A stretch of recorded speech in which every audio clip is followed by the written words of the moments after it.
Welcome all. Today we are joined with Pakistan and Pakistanis around the world as they celebrate their Independence Day on 14th of August. Congratulations, Pakistan and people of Pakistan. The people and the land of Pakistan is derived from one of the oldest civilization, the Indus Valley civilization. This has over the ages been ingrained with Islamic culture, arts and faith. That give Pakistan a distinct identity. Pakistanis are diverse in many ways, linguistically, culturally, with many ethnicities. This makes them a unique nation and a vibrant community. Pakistanis in Australia, one of the pioneer communities in Australia. They arrived after the British. They came in 1860s onwards. Today we talk about Naya Pakistan. There is Pakistan being talked about international level at the international communities. One of the finest world-class cricketer turned Imran Khan. Hope you all might have read this book. It's a very old book when he was a cricketer. I've read several times.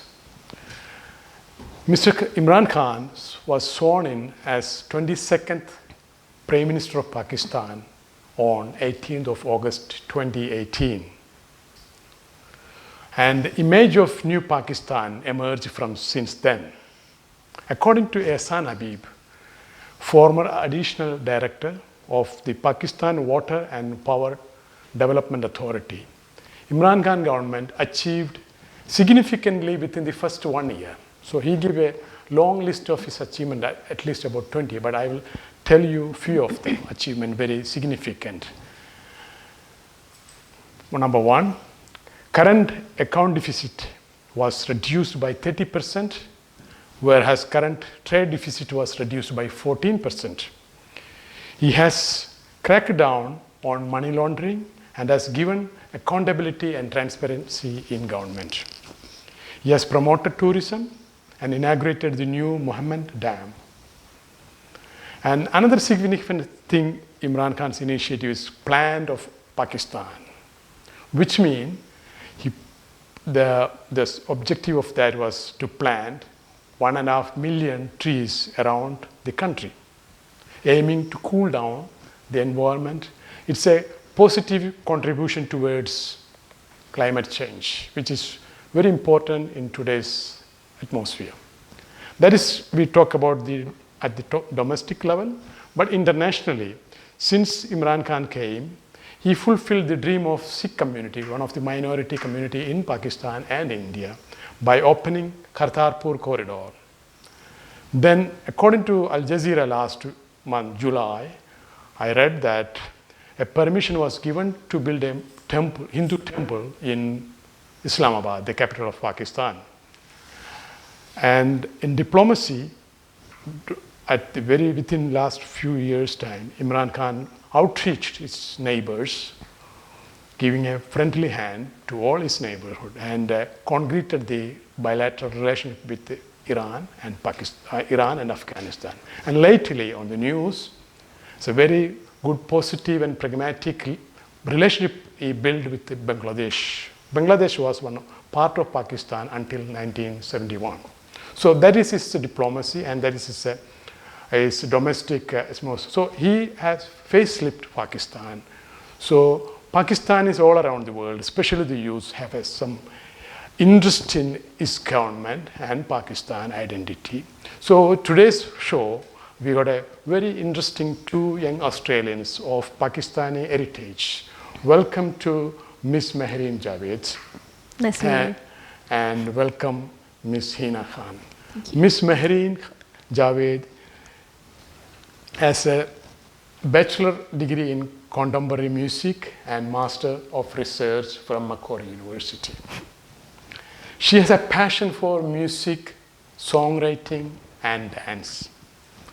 And once again, welcome to my show. Thank you so much. And I'll introduce Miss Heena Khan. She got a bachelor degree in social science and law from Macquarie University and currently studying master degree in social work from Sydney University. Welcome again. Thank you. So I will ask a few questions, and we would like to know your perspective of Naya Pakistan as a Pakistani heritage living in Western countries.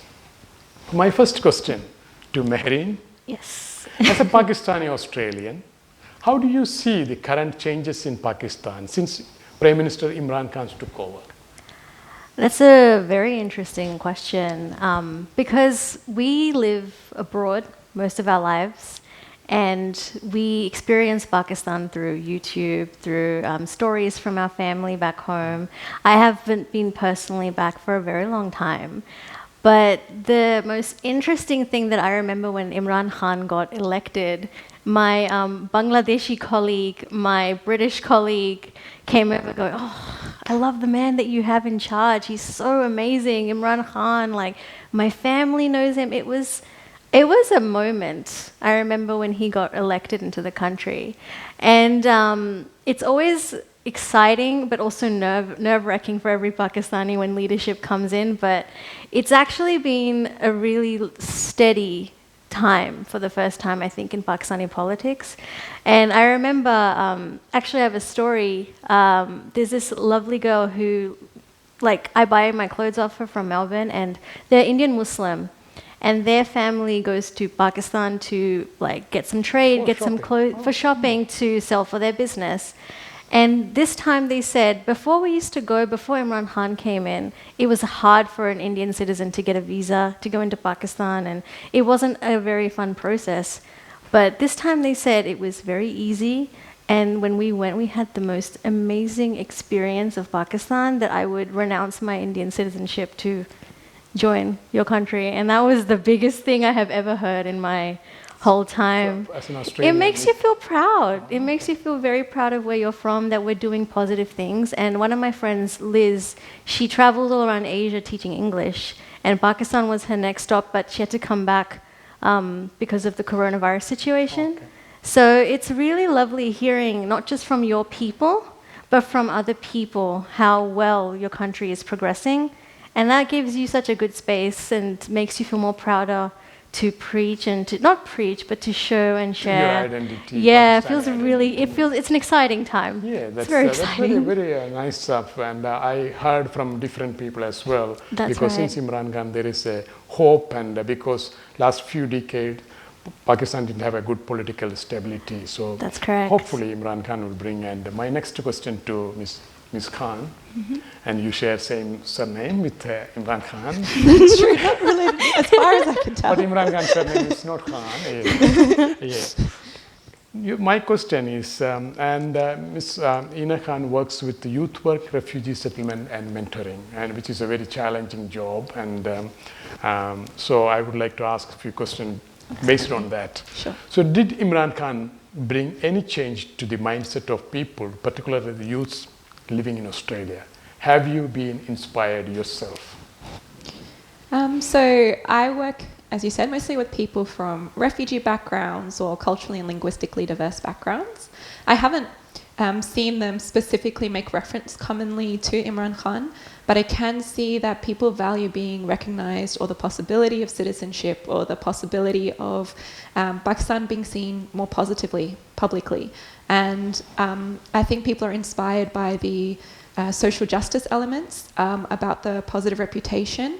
And I know that some of my colleagues who do volunteer work with the UN have seen Imran Khan advocate for different communities and about Kashmir, so that's been really positive. And I guess in general, in terms of inspiration, always having Pakistani role models is a plus, and it inspires me to continue to advocate and make a difference in the ways that I can. I recognize that it's really difficult for politicians or anyone with public visibility to make a difference. And you're always going to have people disagree with the best approach, but I do appreciate and respect the efforts that are being made to continue to improve the experience of people in Pakistan and in Australia as well. So there is a vibe especially in the youth, Imran Khan taking over as a prime minister. That's what I understand from your say. Now, We would like to hear a song or music. Is it your own writing or you sing somebody else's songs? We would like to some folk song. Oh, a folk song. It's up to your choice. Oh, okay. So yeah, so my background is in contemporary music, and contemporary is like an umbrella term for music that is popular and also transcends language. So yeah, I can do one in Urdu if that's okay. Yes, yeah. And because we are in the Pakistan vibe of 14 August, I will do. Of course, our audience will love to hear Urdu song as well. Yeah, no worries. So I'm thinking Soni Dharti, if anyone knows it. Soni धरती अल्लाह रखे कदम कदम आबाद कदम कदम आबाद तुझे कदम कदम आबाद तुझे सोनी धरती अल्लाह रखे तेरा हर एक जरा हमको अपनी जान से प्यारा तेरा हर एक जरा हमको अपनी जान से प्यारा तेरे दम से शान हमारी खुद को नाम हमारा जब तक है ये दुनिया बाकी हम देखे आजाद तुझे सोनी धरती अल्लाह रखे. That's beautiful and excellent, and because you already also did master research in music. So what was if you give a few sentences about your research? Yeah, so I got offered a scholarship in my final year at university. I didn't expect it, obviously, and they were telling me that you're very unique, you're very different, and even with your Western contemporary side, because I came in wanting to learn more about Western music and build on that, because obviously I've got Pakistan at home, so I was trying to learn more. And my teachers would always tell me that you bring so much of your Pakistan into your Western representation, the way you choose your music and your notes. We want you to write a thesis about this, about being you. And it was very strange at the time, but it was a very interesting time. And yeah, I did a thesis basically on musicians in popular culture and in society who have elements of both pop and also their culture where they came from. So I looked at I made my own stuff as a submission. I gave a whole CD of my own creative project. And I also did research on people who have both identities. For example, in South America, we all know Ricky Martin. I talked about him in my thesis. And of course, I spoke about the British influence identity of Indian singers in Britain as well. So you've got Jay Sean and popular musicians, and so how they still bring elements of their culture with their Western identity. That's great, and I'm a fan of many Pakistani local singers, especially Ghulam Ali, and one of my favorite was Ataullah Khan. Yes. He's got his voice and his songs got some very, very vibrant and it's very touchy. Yes. And I still, whenever I listen to his song, oh yes, it's something totally different. Ataullah Khan was my always favorite. It's like Nusrat Fateh Ali Khan. When you listen to him, you just it's just that one day just. Yeah. So my next question goes to Ms. Heena Khan. Yes. As a social worker with a legal background, what has been your experience as a Pakistani Australian during the COVID-19 lockdown? How have you reached out to your Pakistani Australian community? So just before the lockdown, I guess when the borders closed, I was actually in Pakistan. So I think I was one of the last people who got to have a normal trip. My husband lives there at the moment. So I think it really reinforced the privilege of being somewhere safe, of having social welfare, of having resources and support and a health safety network. And I think that reminded me of what kind of issues to address in the community in Australia. How can I use my knowledge, my experience and my connections to make sure that Pakistani Australians have the right resources and support emotionally, financially, and in other respects in this context, and are aware of changes in Centrelink, are aware on changes in emergency services that are available or how they can contact the consulate. So I guess it's influenced me to look at my identity and how I can adjust through my power and my privilege, my qualifications, to make a difference to the community. So you have experienced both the lockdowns in Pakistan and in Australia. Yeah, so just before I came back, my dad was worried that I should come back early. He was like, I think you should come back because Iran's borders had closed and he was worried that Pakistan's borders would close. I'm like, nah, it's not going to happen. It's fine. A few weeks later, that's exactly what happened. So I guess on that part of my trip, I was visiting family, but I wasn't going outside beyond that because of the first few cases were being announced. So it's quite daunting, I guess, So to you be got a stuck between two very worlds. personal experience about the lockdown and COVID. Absolutely, Yeah. and I think people respond in different ways. So on the one hand, you do want to reach out to the community and you do want to make sure others are safe, but you also have to process that change for yourself. So for me, before I came back, they were asking, oh, when are you coming back? And I was thinking, inshallah, September.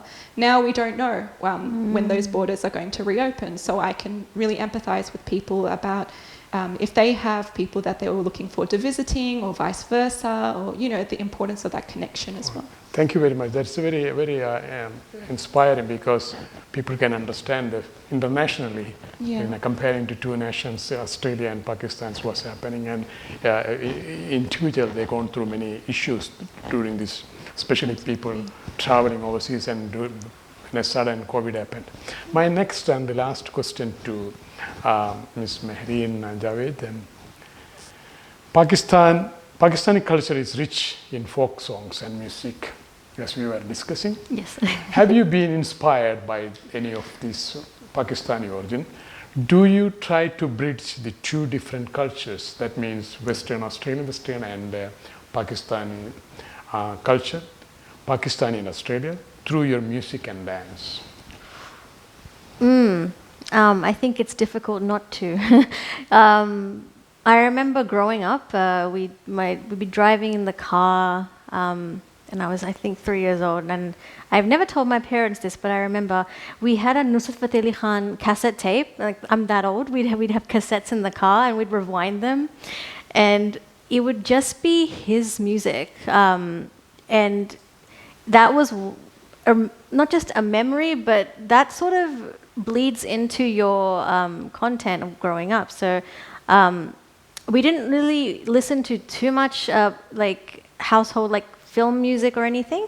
We did a lot of Nusrat Fateh Ali Khan, lots of qawwalis, and that's sort of it's very soulful music. And when I sing, I like to make people feel something. It's not about how many people are watching, whatever. That's never been my goal. My goal is like, I will perform for you and I will give you an experience. I want you to sit there and really absorb. If it's one song, if it's 50 songs, it doesn't matter. For me, I have to have that experience. And I feel like that comes from understanding where our music came from. And it's a philosophy where you, when I watch qawwali music, it's just so soulful, and you just sit there and you get lost because you're not focused on it goes on forever.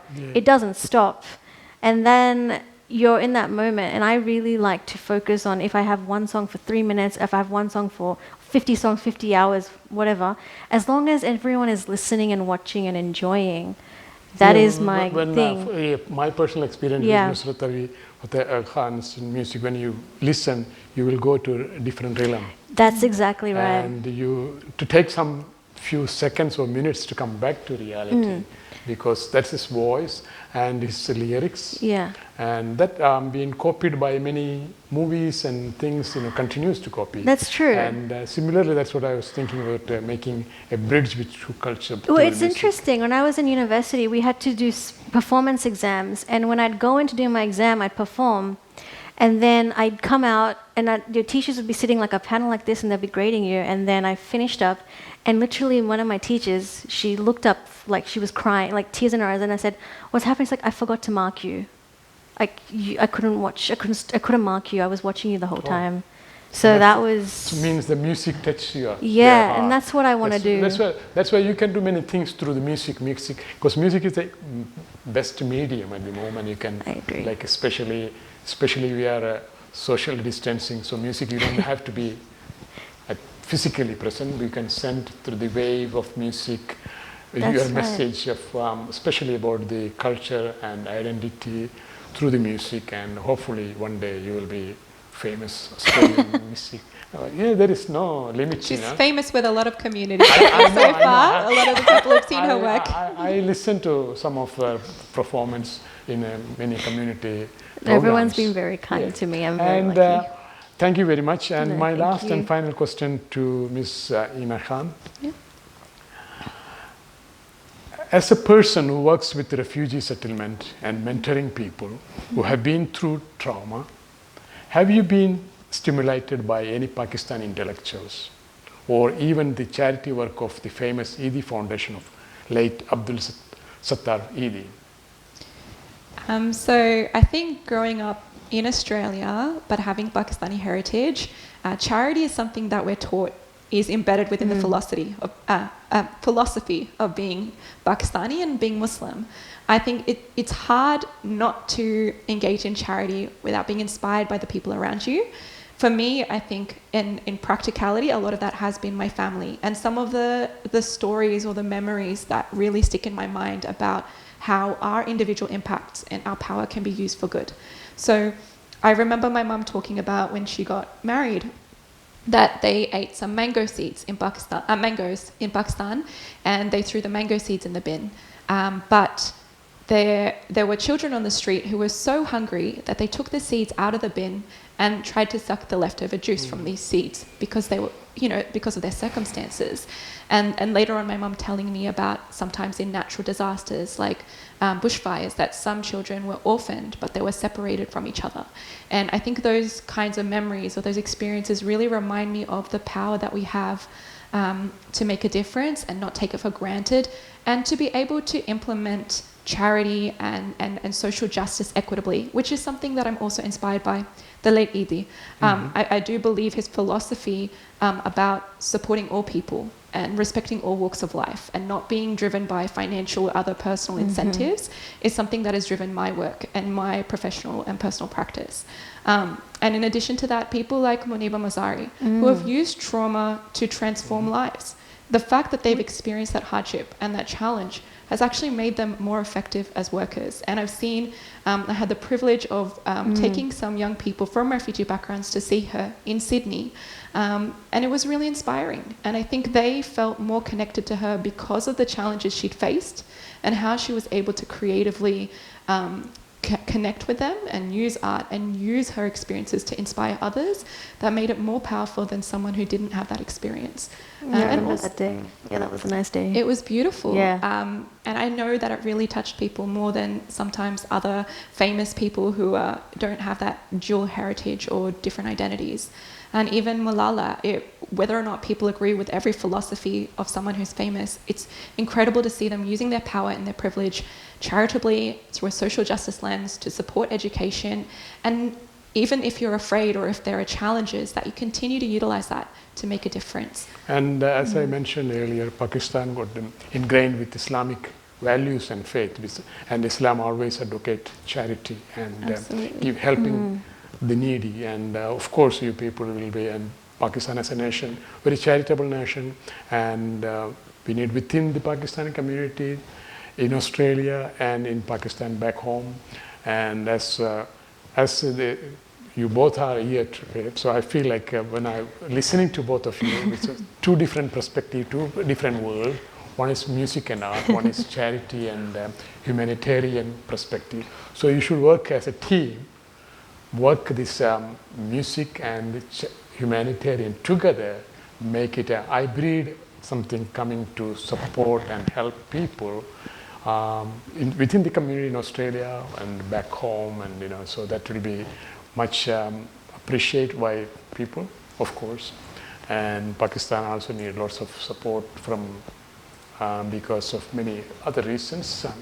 and Pakistani community, as I said, one of the oldest community, but still it's growing and a young community as well.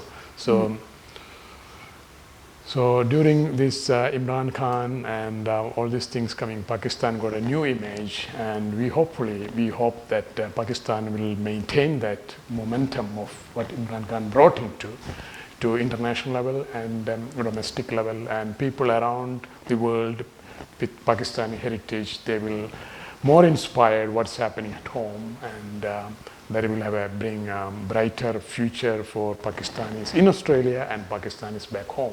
So having said all that, and thank you very much for your contribution and your time for coming to our studio and participating in my show. And would you like to add anything or anything to talk to the audience? You can, otherwise we will end the show.